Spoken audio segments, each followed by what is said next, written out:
এবার বুকে গুলি করে যুবদল নেতাকে হত্যা। জানাবো জামায়াত ইসলামী আন্দোলন এনসিপি জোটের আসন ভাগাভাগি কোন পর্যায়ে, এবং সর্বশেষ জানাবো শীতে কাঁপছে পঞ্চগড়, তাপমাত্রা নামলো ৮ ডিগ্রিতে। দর্শক শুনছিলেন সংবাদ শিরোনাম, এবার জানিয়ে দিব বিস্তারিত সংবাদ। তবে তার আগে অনুরোধ থাকবে ভিডিওটিতে একটি লাইক দিন এবং ভিডিও সম্পর্কে আপনাদের গুরুত্বপূর্ণ মতামত কমেন্ট করে জানিয়ে দিন। এবার বুকে গুলি করে যুবদল নেতাকে হত্যা। চট্টগ্রামের রাউজানের জানে আলম নামে এক যুবদল নেতাকে গুলি করে হত্যা করেছে দুর্বৃত্তরা। সন্ধ্যা 7টার দিকে উপজেলার পূর্ব গুজরা ইউনিয়নের 5 নম্বর ওয়ার্ডের শিকদার বাড়ি এলাকায় এই ঘটনা ঘটে। স্থানীয়রা তাকে উদ্ধার করে নগরীর একটি হাসপাতালে নিয়ে গেলে চিকিৎসক তাকে মৃত ঘোষণা করেন। জানে আলম উপজেলার পূর্ব গুজরা ইউনিয়নের শিকদার খাটা এলাকার মৃত হামদু মিয়ার ছেলে। জানা যায়, সোমবার সন্ধ্যায় নিজ বাড়ির সামনে কয়েকজন দুর্বৃত্ত মোটরসাইকেল যোগে এসে জানে আলমকে লক্ষ্য করে এলোপাতাড়ি গুলি করে পালিয়ে যায়। এতে তিনি বুকে গুলিবিদ্ধ হলে স্থানীয়রা উদ্ধার করে নগরীর একটি হাসপাতালে নিয়ে গেলে চিকিৎসক মৃত ঘোষণা করেন। এই ঘটনার পর এলাকায় থমথমে অবস্থা বিরাজ করছে। তবে কী কারণে এই হত্যাকাণ্ড হয়েছে তা তাৎক্ষণিকভাবে কেউ নিশ্চিত করে বলতে পারেনি। স্থানীয় বিরোধের জেরে এই হত্যাকাণ্ডের ঘটনা হতে পারে বলে স্থানীয়রা ধারণা করছেন। তারা জানিয়েছেন, সম্প্রতি তিনি একটি চাঁদাবাজি মামলায় আটক হয়ে কারাভোগ শেষে মুক্তি পান। তবে তিনি রাউজানে গিয়াসউদ্দিন কাদের চৌধুরীর অনুসারী বলে জানা গেছে। এ বিষয়ে রাউজান থানার ওসি সাজিদুল ইসলাম রাত 8টার দিকে ঘটনাস্থল পরিদর্শন করে জানান, ঘটনার খবর পেয়ে পুলিশ তদন্ত শুরু করেছে। সহকারী পুলিশ সুপার বেলায়েত হোসেন সহ পুলিশের ঊর্ধ্বতন কর্মকর্তারা ঘটনাস্থল পরিদর্শন করেছেন। জামায়াত ইসলামী আন্দোলন এনসিপি জোটের আসন ভাগাভাগি কোন পর্যায়ে। আসন্ন ত্রয়োদশ জাতীয় সংসদ নির্বাচনকে ঘিরে জামায়াত ইসলামী আন্দোলন বাংলাদেশ, জাতীয় নাগরিক পার্টি সহ 11 দলীয় জোটের আসন সমঝোতার রাজনীতির ভবিষ্যৎ নিয়ে শঙ্কা দেখা দিয়েছে। যদিও দলগুলোর দাবি তারা কিছু সিদ্ধান্তে পৌঁছেছে। 24-এর গণঅভ্যুত্থানের পরে গত বছরের মে মাসে জামায়াত ইসলামী আন্দোলন বাংলাদেশ, খেলাফত মজলিস বাংলাদেশ, খেলাফত আন্দোলন এবং নিজাম ইসলাম পার্টির মতো ইসলাম ভিত্তিক দলগুলো জোট হিসেবে যাত্রা শুরু করে। পরে এতে জাকপা ও বাংলাদেশ ডেভেলপমেন্ট পার্টি যোগ দিলে 8 দলীয় জোট হিসেবে বিভিন্ন সময় যুগপৎ কর্মসূচিতে এসব দলকে রাজনীতির মাঠে সরব হতে দেখা গেছে। এরই মধ্যে অভ্যুত্থানের পরে তরুণদের নেতৃত্বে গঠিত জাতীয় নাগরিক পার্টি সহ আরও 2টি দলের এই জোটে অংশ নেওয়ার পর ভোটের রাজনীতি নিয়ে আবারও আলোচনা সমালোচনা দেখা দেয়।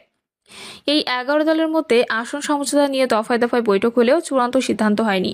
আকাঙ্ক্ষিত সংখ্যায় আসন না পাওয়ায় এই জোটের পুরাতন সঙ্গী ইসলামী আন্দোলন বাংলাদেশ সহ কয়েকটি দলের অসন্তোষ যেমন রয়েছে, তেমনি জোটের প্রার্থীদের আসন দিতে গিয়ে বিভিন্ন আসনে জামায়াত ইসলামীর নিজ দলের নেতাকর্মীদের মধ্যে ক্ষোভ তৈরি হয়েছে।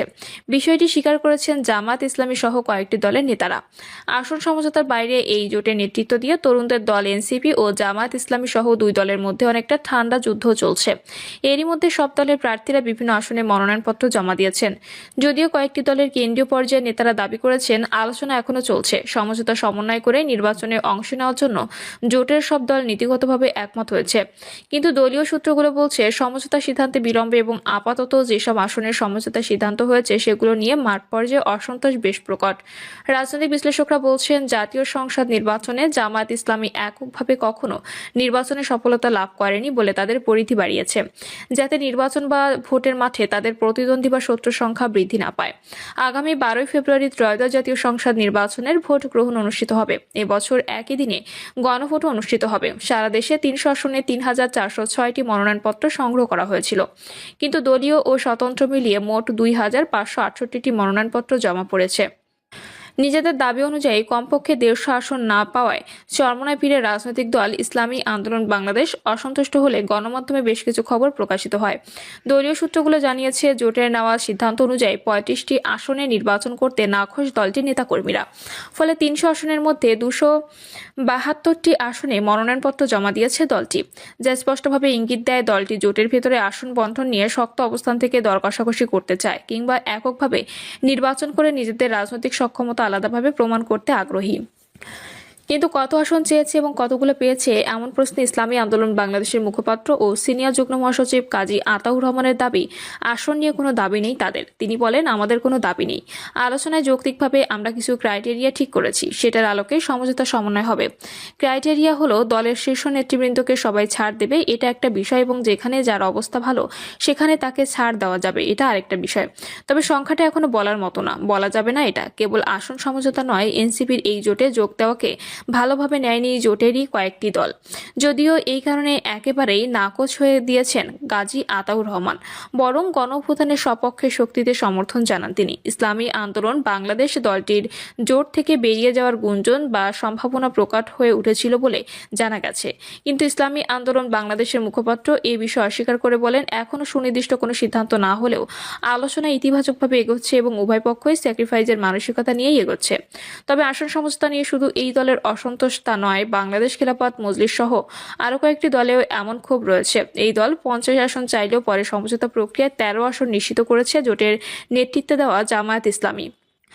আসন সমঝোতা নিয়ে অসন্তোষের বিষয়টি স্বীকার করলেও দলটি আসনে সমঝোতা হয়েছে সেই সংখ্যা গণমাধ্যমে এখনই জানাতে চাননি বাংলাদেশ খেলাফত মজলিসের মুখপাত্র ও যুগ্ম মহাসচিব জালালউদ্দিন আহমেদ। চূড়ান্ত হওয়ার পরে এ বিষয়ে জানানো হবে বলে উল্লেখ করেন তিনি। দলীয় নেতাকর্মীদের মধ্যে অসন্তোষের কথা স্বীকার করে তিনি বলেন, আসলে আমাদের আসন সমঝোতাটা যদি আরও আগে হয়ে যেত তাহলে অনেক ভালো হতো, প্রার্থীদের মাঠে কাজ করতে সুবিধা হতো। এটা সত্য, আমরা অন্যদের তুলনায় কিছুটা পিছিয়ে গিয়েছি। সমঝোতার সিদ্ধান্ত চূড়ান্ত হয়ে গেলে প্রার্থীদের ক্ষোভ দূর হয়ে যাবে বলে আশা প্রকাশ করেন তিনি। এর মধ্যে খেলাফত মজলিস 25টির বেশি আসন চেয়েছিলেন, কিন্তু 5টি আসন নিয়েই তুষ্ট থাকতে হচ্ছে তাদের। আর আসন সমঝোতা পিছিয়ে নিজামে ইসলাম এবং খেলাফত আন্দোলনের মাঠ 2টি করে আসন নিশ্চিত করতে পেরেছে বলে গণমাধ্যমের খবরে প্রকাশিত হয়েছে, যা আরও কমেছে বিডিবি এবং জাগপার ক্ষেত্রে। 300 আসনের মধ্যে তাদের জন্য মাত্র 1টি করে আসন ছাড় দিয়েছে জামায়াত ইসলামী। অন্যদিকে নতুন করে জোটে অংশ নেওয়া জাতীয় নাগরিক পার্টি বা এনসিপি অর্ধশতাধিক আসন চাইলেও এখনো পর্যন্ত 30 আসনের সমঝোতা হয়েছিল। তবে সমঝোতার ভিত্তিতে 26টি আসনের মনোনয়ন নিয়ে সন্তুষ্ট থাকতে হয়েছে তরুণদের নিয়ে গঠিত নতুন এই দলটিকে। আবার জোটের প্রার্থীদের আসন বণ্টন করতে গিয়ে জামায়াত ইসলামী নিজ দলের প্রার্থীদের মধ্যেও অসন্তোষ ও ক্ষোভ দেখা দিয়েছে।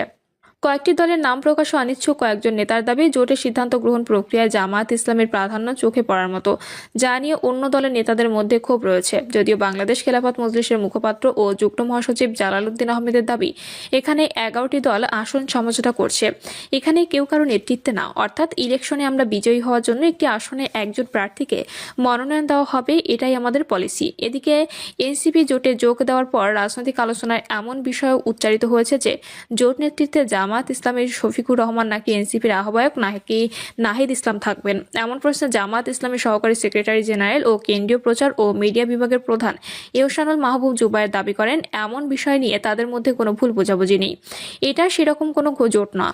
আসন সমঝোতার ভিত্তিতে আমরা এখানে একত্রিত হয়েছি, এখানে পদ পদবি নিয়ে দায়িত্ব নিয়ে কোনো সমস্যা নেই, এখানে সবাই সমান মর্যাদার ভিত্তিতে আমরা কাজ করছি।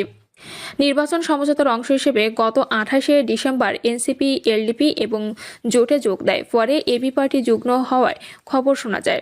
জামাত ইসলামের কেন্দ্রীয় নেতা এহসানুল মাহবুব জুবায়ের 8 দলের পূর্ব প্রেক্ষাপট উল্লেখ করে জানান, শেষ পর্যায়ে আরও 3টি দল জোটে যোগ দেওয়ার আলোচনা যে অবস্থায় ছিল ওই অবস্থায় সবার সম্মতিতে মনোনয়নপত্র জমা দেওয়ার সিদ্ধান্ত হয়।